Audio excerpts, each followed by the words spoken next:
C'est terrible, hein, les attentats de Paris. Ouais, vraiment. Moi, ça me fait tellement peur, là.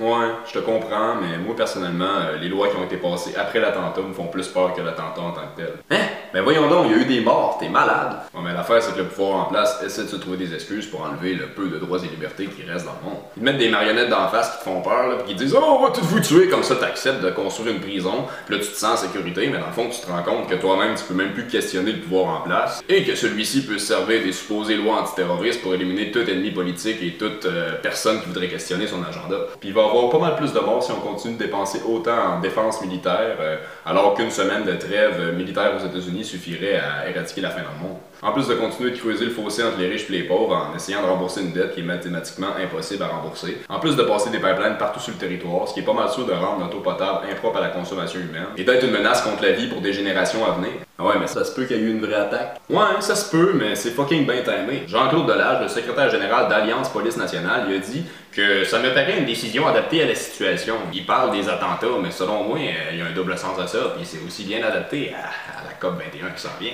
L'état d'urgence interdit toute manifestation publique. Ils peuvent interdire les réunions de nature à entretenir ou provoquer le désordre. Par contre, les centres d'achat sont ouverts aux autres. Rend possible l'installation d'un couvre-feu, des perquisitions de jour et nuit sans même passer par un juge. Les autorités peuvent aussi ordonner la remise des armes par le propriétaire, ainsi que des mesures pour assurer le contrôle de la presse et des médias. Il y a même un site français de médias citoyens, stopmensonge.com, qui ont su une menace de se faire fermer, alors que ça n'a absolument rien à voir avec le terrorisme, mais que c'est des informations révolutionnaires qui pourraient être un danger pour le pouvoir en place. Ils peuvent aussi interdire le séjour dans une zone géographique à toute personne cherchant à entraver, de quelque manière que ce soit, l'action des pouvoirs publics. Mais oui, bien sûr, c'est juste pour notre sécurité. L'affaire, c'est que ces mesures-là, c'est exactement les mesures que les régimes totalitaires emploient depuis toujours. Et c'est exactement la même tactique qui est employée aussi. Inventer un ennemi, faire la propagande dans les médias et causer des attaques pour que le peuple soit lui-même le demandeur des lois que le pouvoir en place soit de faire passer. Fait que la France s'approche vraiment dangereusement de la dictature.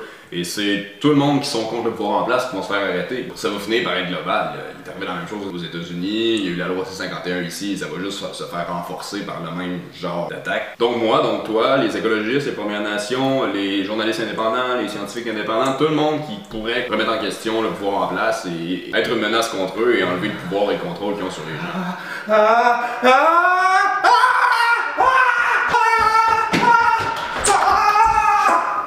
Qu'est-ce que j'ai dit?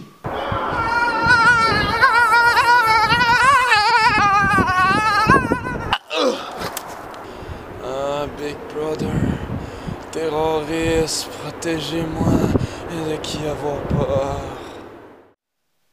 Wake up. Hey, ça va? Réveille-toi. Man, wake up. Ça va? Qu'est-ce qui s'est passé? Oh, c'est vrai, les terroristes, puis l'État totalitariste, hein, c'est ça? Calme-toi, faut pas que t'aies peur. C'est exactement ça qu'ils veulent, que t'aies peur. Mais oui, mais qu'est-ce qu'on va faire? Je sais pas, j'ai pas la solution à tout, mais ce qui est sûr, c'est que la peur, c'est ça qui permet tout ce qu'ils font en ce moment. Ok.